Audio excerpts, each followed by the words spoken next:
It's TXHGBB.com's Talk to a Coach Friday, and what none other than the man, the myth, the legend, the head coach of Lake Travis Lady Cavaliers. It is Kevin Bussinger, and Coach, appreciate you taking the time. How are things in probably warm and toasty in Austin?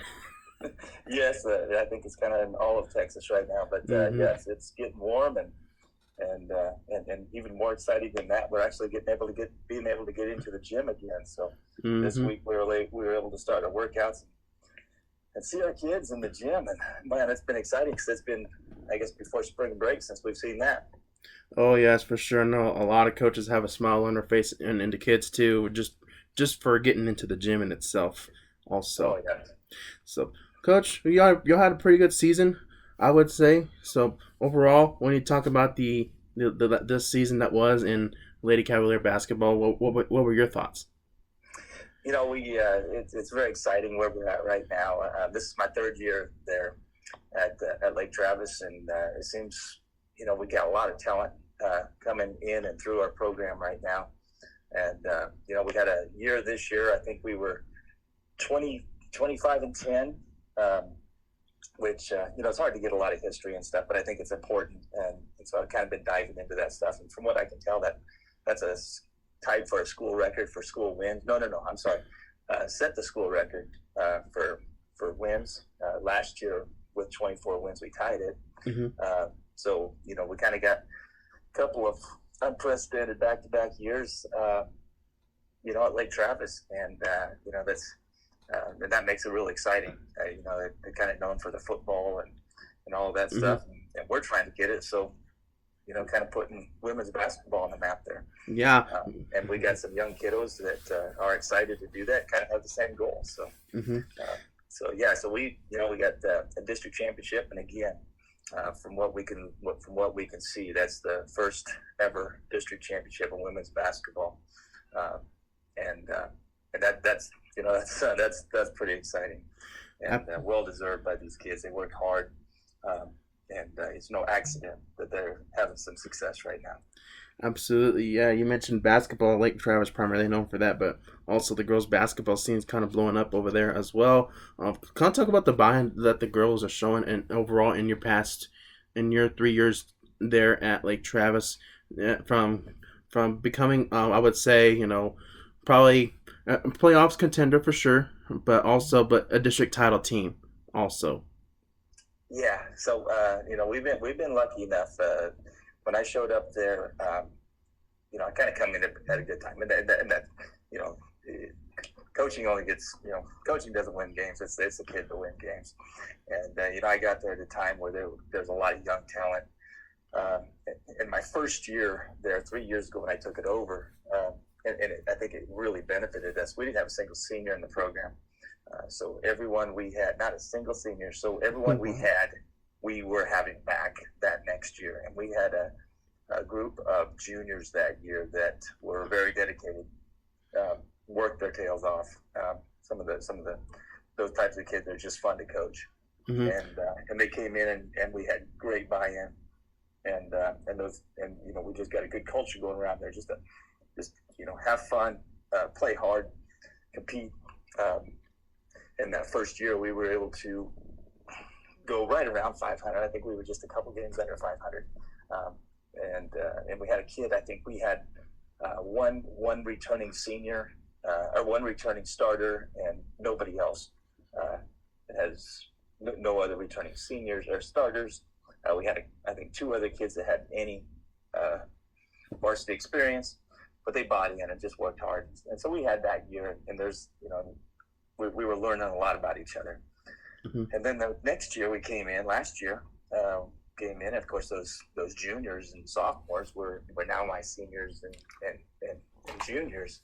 And then we were able to fill in with a really talented freshman in Raven Boswell. And so we, kind of took off there, and we started seeing a little bit more outcome for the hard work and in terms of wins. And, like I said, I think we won 24 games that year.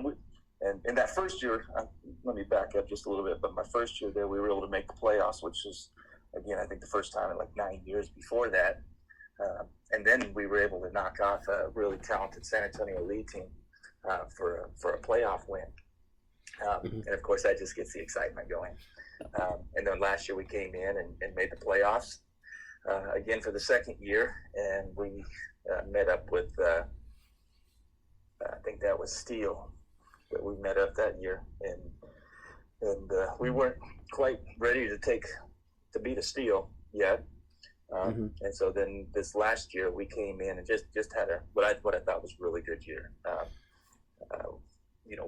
We had Raven coming back as a sophomore. We had a couple talented. Jackie Silliers was a senior. We had a couple other seniors that really stepped up, and then we filled in with a super talented freshman and Maya Galbraith. And so our leading scorers were coming from a freshman and a sophomore, and one senior. So all averaging double digits. So like I said, it was a really good year. But it really sets up our expectations for next year and the next coming years with the talent we have on these young guys. And then on top of that, let's see, I think our freshmen went 27-2. Our JV went 27-2. Both of them, I think we were first or tied for first in district at every level. So like I said, we got a bunch of kids that are bought in and focused in and locked in and want to have success. And so we got a lot of talent in that program right now. Absolutely. And then, of course, every coach has a impactful individual in their respective careers. For you, what would be some impactful individuals that have currently shaped up for your coaching career?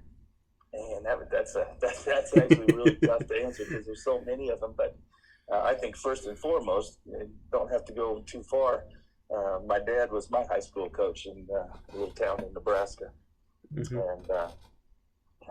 so he took over that I guess during my sophomore year, and so that would have to be first and foremost, I guess, my number one impact. And then just along the way, there's a guy by the name of David Hemphill. He's at Refugio right now, and he's got a ton of wins under his belt, and I got to work with him over there at Bastrop. Danny Pruse over there at Hayes, got to work with him for 7 years, and consider him not just a really good competitor of mine, but a real good friend of mine too. So those would be the ones I'd go off the top of my head. Yes, and of course, everyone has been having a unique situation when it comes to drills and using and this currently time trying to get into the gym and all that. For y'all and its staff at Lake Travis, what drills have y'all been implementing to just stay within the guidelines that the UAL has implemented, and just making sure that also it's a safe environment also? Yeah, that's tough. I think basketball is one of the sports I think might be one of the toughest ones to do.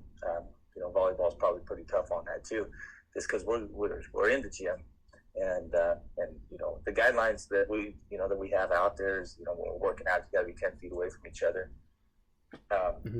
We put our kids into groups or cohorts, and you can pass the ball inside of those cohorts, but we're pretty limited on a lot of things we can do just with spacing and stuff in the gym. So we've just got our first week under our belt. UIL would allow us the last couple of weeks, but there at Lake Travis, we decided that this week was going to be our first week on that. So we're going Tuesday, Wednesday, Thursdays for an hour, and for right now, the main thing is just getting those kids in the gym, getting a little ball handling in, and we're trying to get a bunch of shots up right now. So that's kind of what we're doing for the most part right now is trying to get as many shots up as we can. Yes, and this next question, I promise I'm not taking a shot at 6A or 5A coaches, but I'm pretty sure you probably went to state this past in March. Of course, the 6A and 5A crowds at state, I thought were a lot to be desired, but also we can also improve on the numbers in terms of in attendance in 6A and 5A games. But overall, what can 6A and 5A coaches do to just boost attendance? A lot of coaches have talked about involvement in the community also, and just getting more fans, neutral fans, to join in as well. But how can 6 and 5 and coaches, in your opinion, improve the attendance figures and follow their respective teams to playoff runs, big regular season games, and also potentially state tournament games? Yeah, well, I think that's a great question. I think that's one of the things that we try to do. You know, and we try to address that just from a local standpoint. You know, the home games and stuff. We need to get more people in those gyms. I mean, these kids, we got a bunch of super talented kids. They're fun to watch. You know, they get out there. They're exciting. They're fun to watch, and you know, I think that everything that we can do to just get the word out and get the excitement out. You know, I appreciate everything that you do in this interview and stuff. You know, these types of things, just the more exposure we can get, I think is going to be good on that. You know, I think that there's a stereotype about women's basketball that it's not as exciting, it's not as high flying as, you know, go watching the boys and they see the dunks and all that stuff. I'm telling you, you go watch a good women's game, it's better basketball in my opinion. Oh yeah. I think the kids are just, if not more talented. I think the skill level is phenomenal. And there's, you know, just in the local area around here, there's a ton of talent, and it's fun to watch. And I think that, you know, the main thing we got to do is just figure out how to get people to come in. I mean, we got some young kids, but that's their goal. I mean, their goal is to get more people in the stands, fill up those stands, and they're getting out there and they're trying to let their, you know, they're starting with the team with their classmates, just trying to get more of those people in here. And if you get those in here, then you get a little bit more parents, and you know. I'm trying to get it where, you know, come watch us play once. If you don't like us, don't come back. But give us a shot. I think they'll like what they see. I think that just has to kind of be the way it goes. I think the more exposure to the women's game, I think it's a great product. It's just I think a little slower in getting out there. Because it's not the high flying and dunks and all that stuff that some people think is the game of basketball. So, so that's a great question. It's a hard question. Yeah. But yeah, I think you know, we try to come up with some things and some, you know, we try to make the games a little bit more fun. We're trying to figure out some ways to when someone comes, just to make it a little bit more exciting atmosphere. And you know, some of that has to come at time. During half times, and we bring in some youth programs, and they play some halftime games, and that, you know, that gets the youth there, it gets their parents there, you know. So those are the types of things we're trying to do. But you know, I think above all, I think the more you win, I think the more people come to watch you too. Oh yes. I think the wins are important. You know, when you get into down to state, you know, I love those small towns. You know, when you see some of those small towns get in there, everybody's there. I mean, that town is shut down. Yes. The whole community is there, and my gosh, that's fun to watch. Yes. And I think that's hard. I think that's harder than a bigger school. Just you know, communities. There's just not everybody knows or is involved with high school, so it's a little bit tougher. So, I don't know if I answered your question, but I rambled on a lot. No, yeah, it's okay. I'm looking for a perfect answer, but it's just I think it's an answer that I think that people should also should be addressed. That, you know, there's a stereotype in women's basketball still, and we need to find a way to remove it and just have this barrier between boys and girls basketball removed, in my opinion. I agree.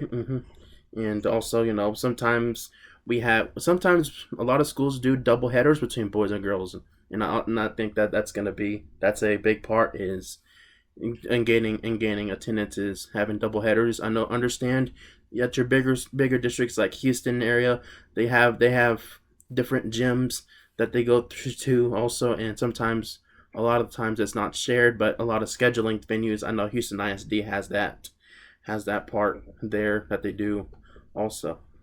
But my final question to you, Coach, is the wonderful realignment that y'all did. It's not a wholesale change for y'all's district, but y'all do add in San Marcos coming in this district. There, overall, when you first saw the district, what was your take?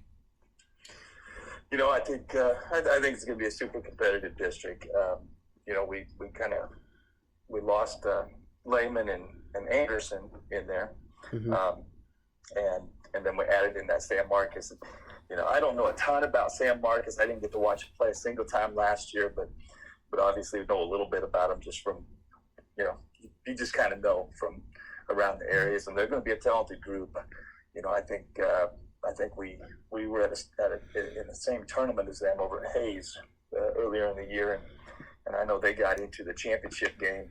I think they lost to Tybee in that championship game, so they're going to be, and I think they got most of their kids back, so they're going to be tough. And I think they're going to add into it. I think it ought to be super competitive. Westlake's going to be tough again. Austin High is going to be tough. We expect us to be competing in there. We expect San Marcos to be in there, and I know I'm missing some people, but Bowie, is always going to be tough in there, and then there's Hayes is going to be tough. They know they've been really young, and those young kids are going to start growing up. And Del Valley's got one of the most talented kids around. So it'll be a tough, competitive district. I know you better come to play every night. Mm-hmm. But I think San Marcos is going to fit in there real nice. I think they'll be a good fit for them, and there's going to be no gimme games in this like there ever is. But I know you better come to play everyone. I think everyone that's in our district's probably got some hopes of making playoffs. Yes, for sure. And Coach, appreciate your time taking out of this interview. That's all the questions I have for you, and hopefully we'll see you at a gym near you. Hopefully, and coming soon this season. Well, Dave, thank you so much, and again, I really appreciate the things you do for the game of women's basketball, and again, great job of getting more exposure, and thank you for that.